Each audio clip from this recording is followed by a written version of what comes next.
Hello everybody and welcome back to QuipScope. It's the show where we talk about a game that's just come out or is coming out and we tell you how we're finding it. My name is Ben. And my name is Peter. Hello Peter. Hello Ben. What have you been playing?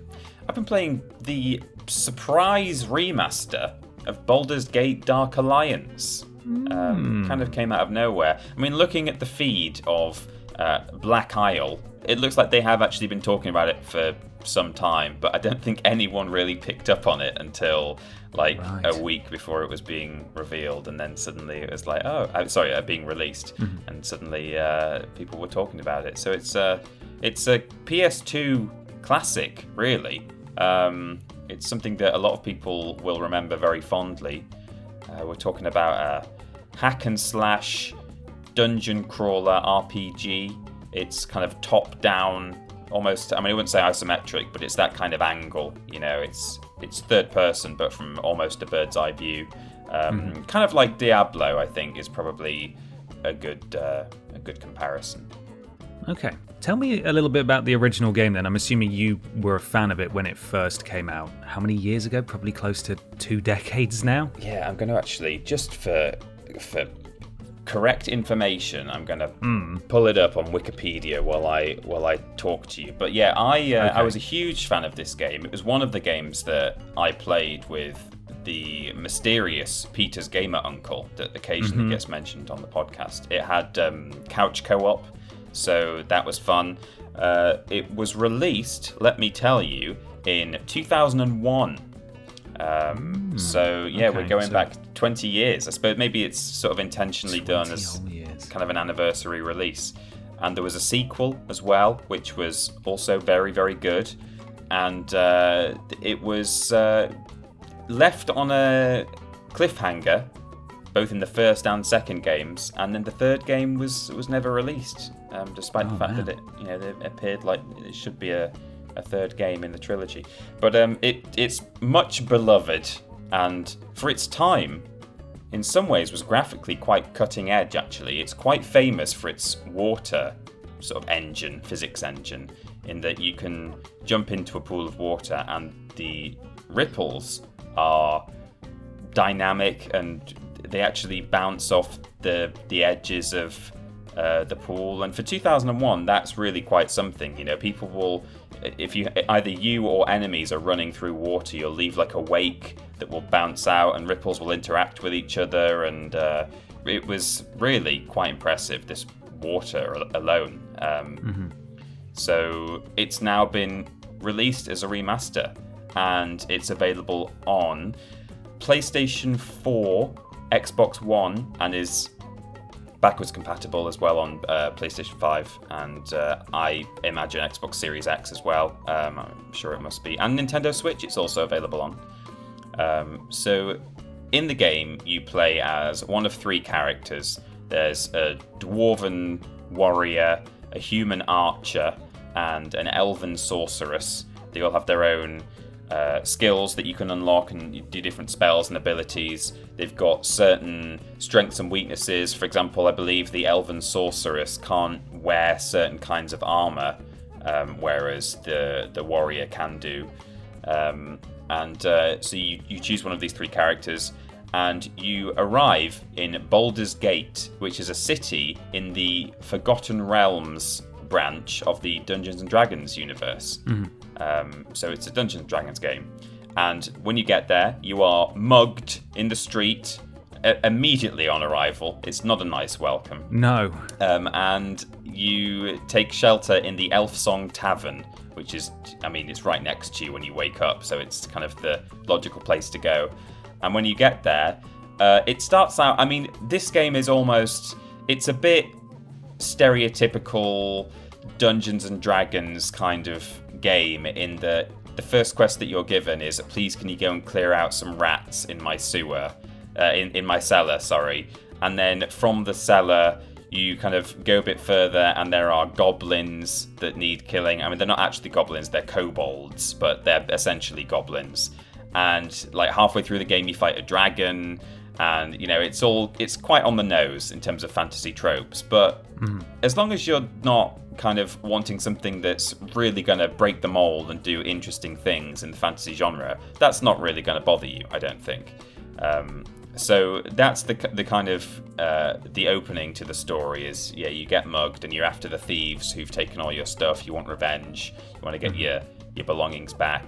And so by doing quests for people and sort of exploring and listening to rumors, you'll eventually make your way to the Thieves Guild and get revenge. But that's only the first third of the game. The game is actually 3 acts. Okay. And from there, you move on elsewhere and have to do other things too.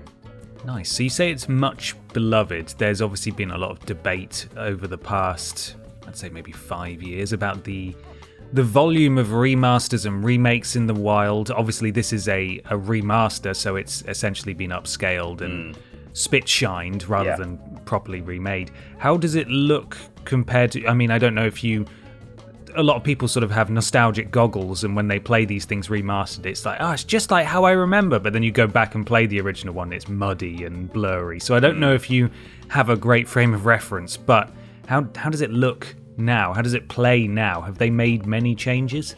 Well, this is the thing. It's kind of good and bad in that sense, in that, to me, I think looking at it in the remastered form is like what you remember with your rose-tinted goggles on, which is a good thing. I think some people, if they went back to play this game on PS2, they might be a bit disappointed that it does look a bit muddy and a bit grainy, and the text can be quite hard to read at times.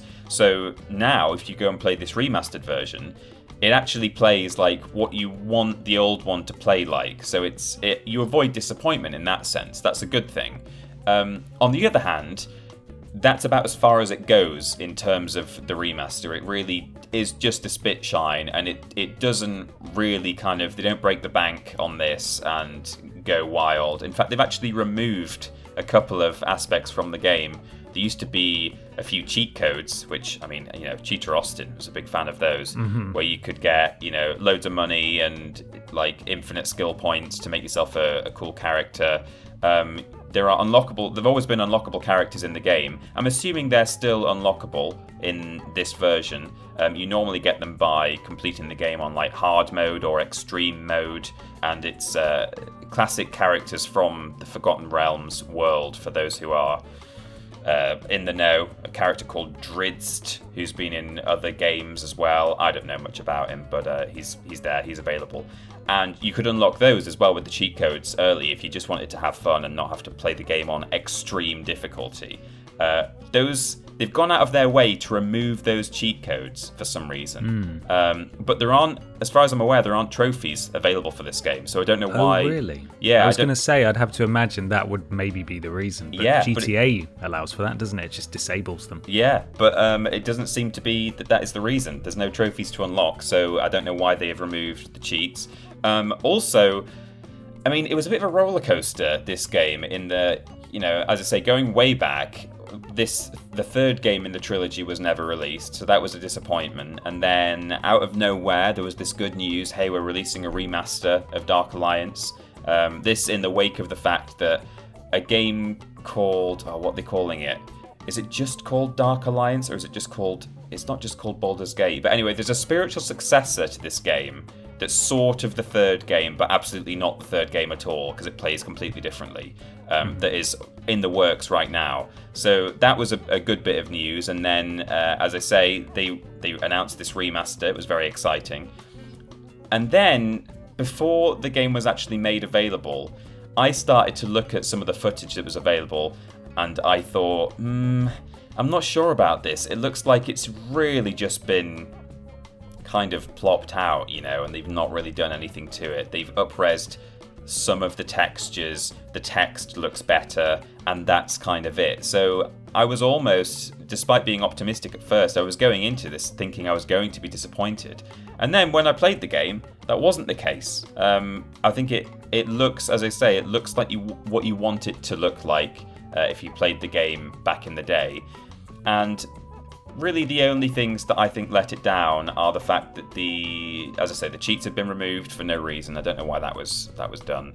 The lighting engine is a bit off at times in that some of the spells that you can cast, I mean, I can't really cast spells because I'm playing the dwarf and he can't really do a lot of magic, but some of the spells you can cast as the sorceress, they would give off their own lighting. So you would cast a magic missile or something, and it would give a silvery glow as it made its way through a corridor. And that now seems to have also been, I mean, I don't think they've gone out of their way to remove it, but whatever they've done to the lighting engine, that doesn't seem to work anymore. So you don't get these kind of extra lighting effects from the things that you're doing as a character. So that's a shame.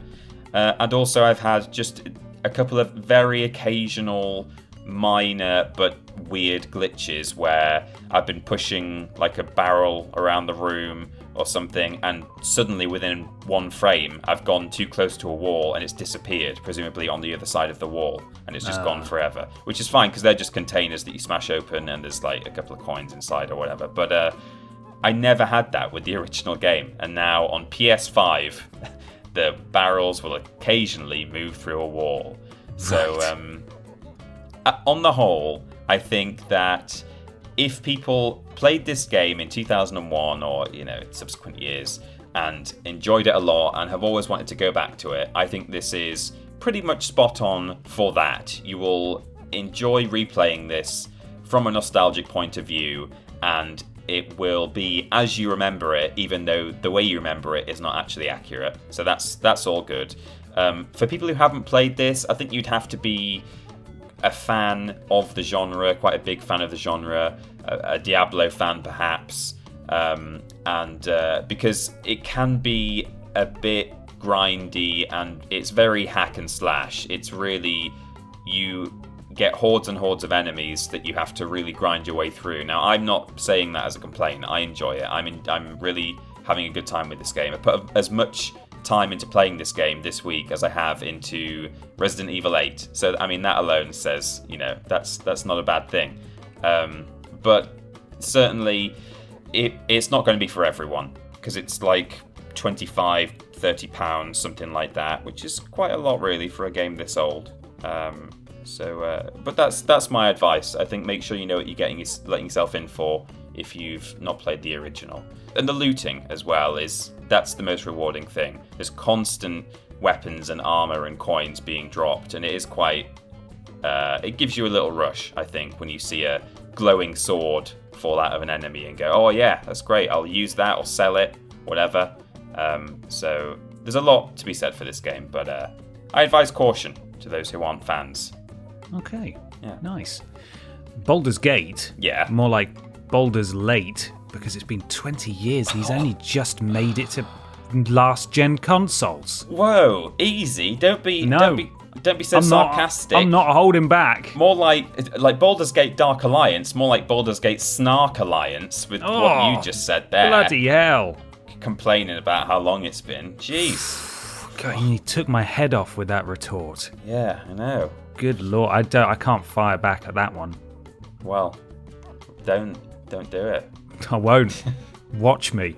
Thank you everyone for watching / listening, if you are listening to this QuipScope on our podcast feed. If you're watching on YouTube, these QuipScopes are now available over on your podcast provider of choice. So yeah, TripleJump.up/podcast. You can find it there if you just want to listen. But obviously the gameplay adds something, doesn't it? It certainly does. Yeah, if you're listening, go check it out on YouTube, and there's a video available. There we go. All right, we'll catch you later, everybody. Thank you for watching. Bye. Bye-bye.